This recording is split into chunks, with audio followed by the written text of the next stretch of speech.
نحمدہ و نصلی و نسلم علی رسولہ الکریم اما بعد۔ پیار دوستو، رمضان المبارک کی آمد بہت قریب ہے اور اللہ کے نبی کی سیرت سے پتہ چلتا ہے کہ آپ صلی اللہ علیہ وسلم شعبان المعظم کے اندر ہی رمضان کی تیاری فرمایا کرتے تھے۔ اور رمضان المبارک کے اندر چونکہ جو وقت ہے وہ بڑا قیمتی ہے، رمضان المبارک کا ہر سیکنڈ ہر لحظہ بڑا قیمتی ہے، تو اس کو جتنا ہو سکے زیادہ نیک اعمال کے اندر خرچ کیا جائے اور نیکیاں حاصل کی جائیں۔ تو اس لیے رمضان المبارک کی جو سب سے اہم ترین عبادت ہے وہ روزہ ہے۔ تو روزہ رکھنے کی پہلے سے پریکٹس کرنا۔ اللہ کے نبی نے باقی عام دنوں کے اندر ہر مہینے میں 3 دن روزے رکھے، لیکن شعبان کے مہینے میں اللہ کے نبی نے نفلی روزے بھی کثرت سے رکھیں تاکہ جسم جو ہے وہ روزوں کا عادی ہو جائے۔ تو شعبان کے مہینے میں کثرت سے روزے رکھ لینے چاہیے، نفلی روزے۔ تو 15 شعبان کے بعد پھر ان کو تھوڑا روک دیا جائے کہ جسم کے اندر کمزوری نہ ہو۔ یعنی جو بندہ نفلی روزہ رکھنے کی اپنے آپ کو عادت ڈالے گا تو اس کے لیے رمضان المبارک کے پورے مہینے کے روزے رکھنا آسان ہو جائے گا۔ اور اگر نفلی روزہ رکھ کر اپنے جسم کو عادی نہ بنایا تو پھر رمضان المبارک کے اندر جب روزے پورے مہینے رکھنے پڑیں گے تو بس اوقات بندے کی جسم جو ہے وہ عادی نہیں ہوتا تو روزے چھوٹ جاتے ہیں۔ تو اس لیے شعبان کے مہینے میں زیادہ روزے رکھنا۔ اور رمضان المبارک کے اندر جو دوسری عبادت ہے وہ ہے یعنی تراویح، کہ رات کے وقت میں دیر تک کھڑے ہو کر قرآن کی تلاوت کرنا، نفل عبادت ایک یعنی تراویح کی جو نماز ہے اس میں شرکت کرنا۔ تو اس کی تیاری کے لیے چاہیے کہ بندے شعبان کے مہینے میں ہی بندہ تہجد کا اہتمام کرنا شروع کر دے۔ تہجد کی نماز کی بڑی فضیلت ہے، اور اس وقت میں اللہ تعالیٰ آسمان دنیا پہ آ کر اپنے بندوں کو پکارتے ہیں کہ اے میرے بندوں تمہیں کیا چاہیے، مجھ سے مانگو میں تمہیں دوں گا۔ تو ویسے تہجد کا اہتمام کرنا چاہیے، لیکن خاص طور پر شعبان کے مہینے سے ہی نفلی عبادت نفل نماز پڑھنے کی اپنے آپ کو عادت ڈالنی چاہیے، تاکہ رمضان المبارک میں جا کر جو تراویح کی عبادت ہے اس کو صحیح سے ادا کیا جائے، قیام اللیل کو۔ اور اس میں بھی عام طور پہ ایسا ہوتا ہے، لوگوں کی روٹین ہوتی ہے کہ 4 5 دن 10 دن وہ تراویح کی نماز میں یعنی قیام اللیل میں کھڑے ہوں گے، پھر اس کے بعد ان کو تھکاوٹ ہو جاتی ہے کیونکہ ان کا جسم عادی نہیں ہوتا۔ تو اس لیے جیسے کسی نے امتحان دینا ہوتا ہے تو امتحان سے پہلے ہر کوئی اس کی تیاری کرتا ہے کہ تاکہ صحیح جا کر وہ سوالات کے جواب دے سکے۔ اگر تیاری نہیں کرے گا تو پھر جا کر وہاں پہ وہ سوال کا جواب نہیں لکھ سکتا، اکتا جائے گا، تو اس کے لیے مشکل ہو جائے گی۔ تو ایسے ہی جو رمضان المبارک کی عبادات ہیں اس کے لیے پہلے سے اپنے آپ کو تیار کرنا چاہیے۔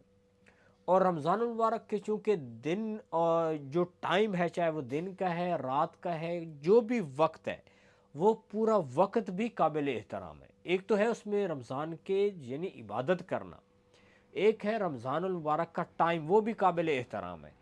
تو ان دنوں کے اندر جیسے نیک کام کرنے کا اجر بڑھ جاتا ہے، ایسے برائی کا گناہ بھی بڑھ جاتا ہے، اس کی نحوست بھی بڑھ جاتی ہے۔ تو اس لیے اپنے آپ کو رمضان المبارک میں داخلے سے پہلے اپنے آپ کو گناہوں سے بچانے کی کوشش کرنا، یعنی اپنے آپ کو اس گناہوں جیسی بری عادت سے نکالنے کی پریکٹس کرنا۔ جیسے اس میں عام طور پہ لوگ مختلف برائیوں کے اندر جیسے جھوٹ بولنے کا لوگ عادی ہوتے ہیں، اور کینہ حسد کی بیماری لوگوں کو لگی ہوتی ہے، اور لوگ دوسروں کی غیبت میں مشغول رہتے ہیں، لوگوں کو اس کی عادت پڑ جاتی ہے، بد نظری کی عادت پڑ جاتی ہے۔ تو یہ ایسے گناہ ہے کہ جو انسان جو ہے اپنی زندگی میں ان کی روٹین بنا لیتا ہے۔ تو کیا کرنا ہے، ان کی پریکٹس کرنا شعبان کے مہینے میں ہی کہ یہ گناہ اپنی زندگی سے نکالنا، تاکہ وہاں پہنچ کر رمضان المبارک کے دنوں کے اندر یہ چیزیں نہ ہوں۔ جیسے اللہ کے نبی صلی اللہ علیہ وسلم نے رمضان المبارک کے اندر وہ 2 عورتوں کا مشہور واقعہ ہے کہ ان کی حالت ایسی ہو گئی، مرنے جیسی حالت ہو گئی تھی۔ پھر اللہ کے نبی نے برتن منگوایا اور دونوں سے قے کروائی تو ان کے منہ سے گوشت کی بوٹیاں نکلی۔ تو آپ نے فرمایا کہ یہ روزہ رکھا ہوا تھا لیکن غیبت میں لوگوں کی دوسروں کی غیبت کر رہی تھی۔ تو اس لیے گناہوں سے اپنے آپ کو بچانے کی کوشش کرنا، اس کی پریکٹس کرنا۔ یہ تو ہے کہ رمضان المبارک کی جو عبادات ہیں اس کے لیے پہلے سے پریکٹس کرنا، اور اپنے وقت کو بھی فارغ کرنا، اور وقت کیسے فارغ ہوگا کہ جتنی رمضان المبارک کے اندر جو ضرورت کی چیزیں ہیں ان کو شعبان کے مہینے میں ہی خرید لینا. پھر خاص طور پر عید کے جو دن ہوتے ہیں، چونکہ رمضان المبارک کے آخر میں عید آئے گی تو عید کے لیے پھر لوگ شاپنگ کرتے ہیں، تو اس کے لیے نکلنا اور بہت سارا ٹائم اس میں ویسٹ ہو جاتا ہے.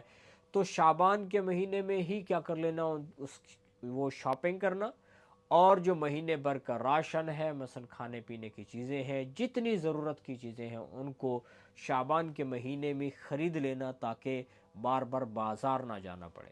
رمضان المبارک کا قیمتی ٹائم ہے، اور پھر وہ افطاری کا خاص طور پہ جو ٹائم ہوتا ہے وہ تو دعا کی قبولیت کا ٹائم ہے، اللہ کی طرف متوجہ ہونے کا ٹائم ہے.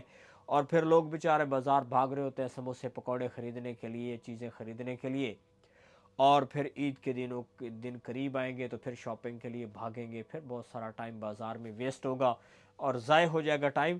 تو اس لیے رمضان المبارک کی آمد سے پہلے اپنی ضرورت کی جتنی چیزیں ہیں ان کو خرید لینا، اپنے معاملات کو کلوز کرنا، جو لین دین کسی سے کرنا ہے، کوئی کاروبار ہے، اس حوالے سے اپنے ٹائم کو تھوڑا مینج کرنا کہ کس طرح سے ہم جو ہے اس کام کو کر لیں گے، اور اپنا وقت زیادہ سے زیادہ بچانے کی کوشش کرنا. کاروباری مصروفیات ہیں ان کو تھوڑا کم کرنے کی کوشش کرنا. یہ بھی ساری چیزیں جو ہے رمضان المبارک کی تیاری میں آتی ہیں، اور رمضان المبارک کے مہینے کے آنے سے پہلے پہلے ان کاموں کو کر لینا چاہیے، کیونکہ یہ مبارک مہینہ ہے اور اس کا ایک ایک لحظہ بڑا قیمتی ہے. تو اللہ تعالی ہمیں رمضان المبارک میں پہنچنے سے پہلے پہلے اس کی صحیح تیاری کی توفیق عطا فرمائے.